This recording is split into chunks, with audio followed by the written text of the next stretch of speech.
নমস্কার বন্ধুরা। আজকের ভিডিওতে ৩টি স্টক নিয়ে কথা বলবো, যে ৩টি স্টক ওয়াচ লিস্টে রাখা যেতে পারে সুইং ট্রেডিং এর জন্য। আর IREDA এই স্টকটি আমি 215 টাকার লেভেলে দিয়েছিলাম লাস্ট টাইম। সেখান থেকে আমরা একটা লম্বা মুভ পেয়ে গেছি। এই স্টকটার রিভিউ করে নেবো এই মুহূর্তে একবার কি রয়েছে পজিশন। তার আগে যারা চ্যানেলে প্রথমবার ভিজিট করছেন অবশ্যই চ্যানেল সাবস্ক্রাইব করুন, বেল আইকন প্রেস করুন এবং লাইক করে দেবেন একটা ভিডিও। আর একটা স্ট্যান্ডার্ড ডিসক্লেমার দিয়ে রাখি, আমি এই ভিডিওটি এডুকেশনাল পারপাস শেয়ার করছি। এখানে কোনো রকম বাই সেল বা হোল্ড রেকমেন্ডেশন দেওয়া হচ্ছে না। আমি আমার টেকনিক্যাল ভিউ আপনাদের সাথে শেয়ার করে নিচ্ছি মাত্র। কাজেই ডিসিশন নেওয়ার আগে অবশ্যই নিজের ফিনান্সিয়াল অ্যাডভাইজারের সাথে কথা বলেই ডিসিশন নেবেন। প্রথমে আসি IREDA এই স্টকটির রিভিউ নিয়ে। স্টকটি লাস্ট টাইম আমরা দিয়েছিলাম যখন এই 215 টাকাটাকে যখন ব্রেক করেছিল সেই সময়।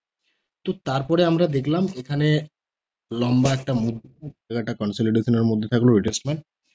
দেন এই জায়গার যে হাইটা বানিয়েছিল সেই হাইটাকে কিন্তু আজকের দিনে এই গ্রিন কালারের ক্যান্ডেলে, যেখানে 15% একটা মুভ, সেই ক্যান্ডেলে ব্রেকআউট দিল এবং এখানে ভলিউম দেখুন দারুণ ভাবে ইনক্রিজ হয়েছে। তো এই স্টকটি কিন্তু মিড লং টার্মের ভিউ নিয়ে আমি ডিসকাস করেছিলাম। এখানে অনেক লম্বা মুভ কিন্তু এই জায়গাটার মধ্যে অলরেডি আমরা ব্রেকআউটের পরে পেয়ে গেছি। এরপরে স্টকটি কি আরো উপরে যেতে পারে? একটা বিষয় আমাদেরকে মাথায় রাখতে হবে, আগামী কালকে কিন্তু এর কোয়ার্টারলি রেজাল্ট পাবলিশ হওয়ার কথা রয়েছে। তো যেহেতু আজকে 15% মুভ, ভলিউমও ভালো ক্রিয়েট করেছে, যদি দেখা যায় রেজাল্ট মার্কেট যেরকম আশা করছে সেরকম হলো না, সেক্ষেত্রে কিন্তু এখানে একটা টেম্পোরারি ফল দেখা যেতে পারে। কাজেই এই জায়গাটা কিন্তু আমাদেরকে একটু মাথায় রাখতে হবে। আমি কিন্তু বাই সেল হোল্ডের ব্যাপারে কিচ্ছু বলছি না। এরপরে আসি যে স্টকগুলো আমরা সুইং ট্রেডিং এবং মিড টার্মের জন্য আমাদের র্যাডারে রাখতে পারি সেই স্টকগুলো নিয়ে। প্রথম স্টক জুবলিয়ান্ট ইনগ্রেভিয়া লিমিটেড। স্টকটি আমাদেরকে আজকের দিনে 3%-এর বেশি মুভ দিয়েছে। আমরা অলরেডি ড্র করে রেখেছি টেকনিক্যাল চার্ট যেটা আছে। আমরা উপরে যে হরাইজন্টাল লাইনটা ড্র করেছি এটা দেখুন, স্টকটির জন্য মাল্টিপল টাইমের রিজেকশনের কাজ করেছিল, 4বার রিজেকশন। ফাইনালি এই জায়গাতে ব্রেকআউট দেয়, হাই ভলিউমে ব্রেকআউট দেয়।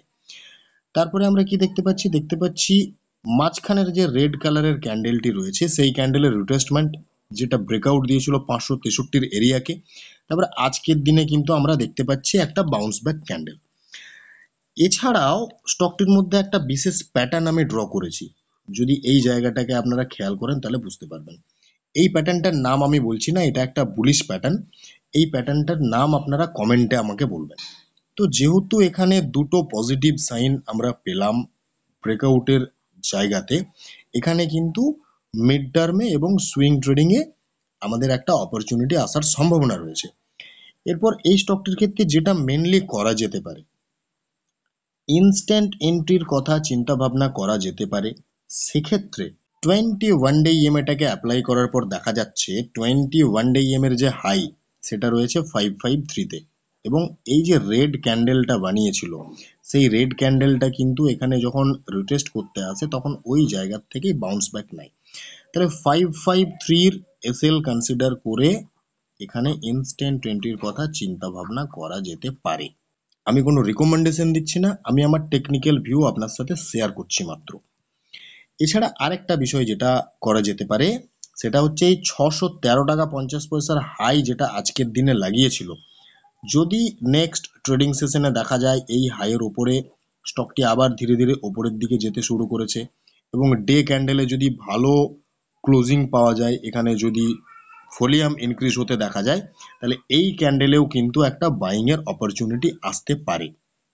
তাহলে জুবলিয়ান্ট ইনগ্রেভিয়া লিমিটেড সুইং ট্রেডিং এবং মিড টার্ম ট্রেডিং দুটোর ক্ষেত্রেই আমাদের র্যাডারে থাকা উচিত বলে আমি মনে করি। নেক্সট যে স্টকটি নিয়ে কথা বলবো সেটি হলো মার্কসন্স ফার্মা। এই স্টকটি অলরেডি কয়েকদিন আগে আমি ডিসকাস করেছিলাম। আমরা যখন এই যে বক্স, এই বক্সকে যখন এই গ্রিন কালারের ক্যান্ডেলে ব্রেক করেছিল হাই ভলিউমের সাথে, তো তারপরে আমরা 5টি ট্রেডিং সেশন দেখেছি, যে 5টি ট্রেডিং সেশনে স্টকটি কিন্তু কনসলিডেশনের মধ্যে আছে। তো এই স্টকটির ক্ষেত্রেও সেম আমাদের যেটা চিন্তা ভাবনা থাকা উচিত বলে আমি মনে করি। প্রথমত এখানে যেহেতু কনসলিডেশনের মধ্যে আছে, ইনস্ট্যান্ট এন্ট্রির কথা চিন্তা ভাবনা করা যেতে পারে। 180-র এসএল কনসিডার করে, এবং 21 ডে ইএমএটাকে যদি আমরা অ্যাপ্লাই করি দেখতে পাচ্ছি হাই রয়েছে 176-এর কাছাকাছি। তাহলে এই 180-র জায়গাটা কিন্তু আমাদের জন্য একটা স্ট্রং সাপোর্টের কাজ করতে পারে। তাহলে 180-তে এসএল কনসিডার করে ইনস্ট্যান্ট এন্ট্রির কথা যেরকম চিন্তা ভাবনা করা যায়, সেরকম আরেকটা সেকেন্ড অপশন রয়েছে 196-এর ওপরে যদি দেখি কোনো ডে ক্যান্ডেলকে ক্লোজিং দিতে, ভালো গ্রিন কালারের ক্যান্ডেল এবং ভলিউমকে যদি ইনক্রিজ করতে দেখা যায়, সেক্ষেত্রে এই গ্রিন কালারের ক্যান্ডেলে একটা কিন্তু বাইং এর অপরচুনিটি আসার সম্ভাবনা রয়েছে। তাহলে মার্কসন্স ফার্মা মিড টার্ম ট্রেডিং এর জন্য এবং সুইং ট্রেডিং এর জন্য আমাদের র্যাডারে থাকা উচিত বলে আমি মনে করি। নেক্সট যে স্টকটি নিয়ে কথা বলবো সেটি হলো টেক্সরেল। এই স্টকটি অলরেডি এর আগে আমি ডিসকাস করেছিলাম যখন এখানে রাউন্ডিং বটমের ব্রেকআউট দিয়েছিল। তো রাউন্ডিং বটমের ব্রেকআউট দেওয়ার পরে আমরা দেখলাম এখানে কিন্তু হায়ার হাই লাগাচ্ছে, অর্থাৎ তার লো গুলোকে উপরে শিফট করছে, আবার হাই গুলোকেও কিন্তু উপরে শিফট করছে। কাজেই স্টকটির মধ্যে যেহেতু higher high higher low chart formation শুরু হয়েছে এবং এখানে ব্রেকআউটের আগে একটা কনসলিডেশন পিরিয়ডের মধ্যে ছিল 4-5 দিন, তারপরে আবার দুটো ক্যান্ডেলের র্যালি। নেক্সট আমরা যদি আবার লাস্টের দিকের ক্যান্ডেলগুলোকে ফলো করি, তাহলে এখানেও দেখতে পাচ্ছি লাস্ট 3টে ক্যান্ডেলেও কিন্তু আমরা এখানে রিটেস্টমেন্ট দেখতে পেয়েছি। তো যেহেতু এখানে একটা ভালো চার্ট ফরমেশন দেখতে পেয়েছি, আমাদের কাছে অপশন দুটো রয়েছে। প্রথমত ইনস্ট্যান্ট এন্ট্রির কথা চিন্তা ভাবনা করলে এই জায়গাটাকে মার্ক করতে হবে 248, এবং সেই সাথে আমাদেরকে 21 ডে ইএমএটাকে অ্যাপ্লাই করতে হবে। কি দেখতে পাচ্ছি 251 252-তে 21 ডে ইএম এর হাইটা রয়েছে।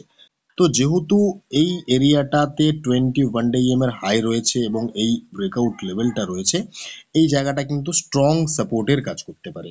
তাহলে এই জায়গাটা মাথায় রাখতে হবে। আদারওয়াইজ যেটা আমাদেরকে মাথায় রাখতে হবে সেটা হচ্ছে আমরা এখানে যে রিসেন্ট হাই বানিয়েছিল সেই জায়গাটাকে মার্ক করে নেব 295। এই 295 এর উপরে যখন আমরা ব্রেকআউট দিতে দেখব, ভালো গ্রিন কালারের ক্যান্ডেলে ক্লোজিং দিতে দেখব, এখানে ভলিউম ইনক্রিজ হতে দেখব, সেই গ্রিন কালারের ক্যান্ডেলটি কিন্তু আমাদের জন্য একটা বাইং এর অপরচুনিটি আসতে পারে সেই গ্রিন কালারের ক্যান্ডেলে। কাজেই এই স্টকগুলো আমরা আমাদের র্যাডারে রাখবো। কিন্তু অবশ্যই মনে রাখবেন আমি কোনো রেকমেন্ডেশন দিচ্ছি না, আমি আমার টেকনিক্যাল ভিউ আপনাদের সাথে শেয়ার করছি। নিজের ফিনান্সিয়াল অ্যাডভাইজারের সাথে কথা বলবেন, নিজের টেকনিক্যাল অ্যানালিসিস করবেন, তারপরে ডিসিশন নেবেন। ধন্যবাদ।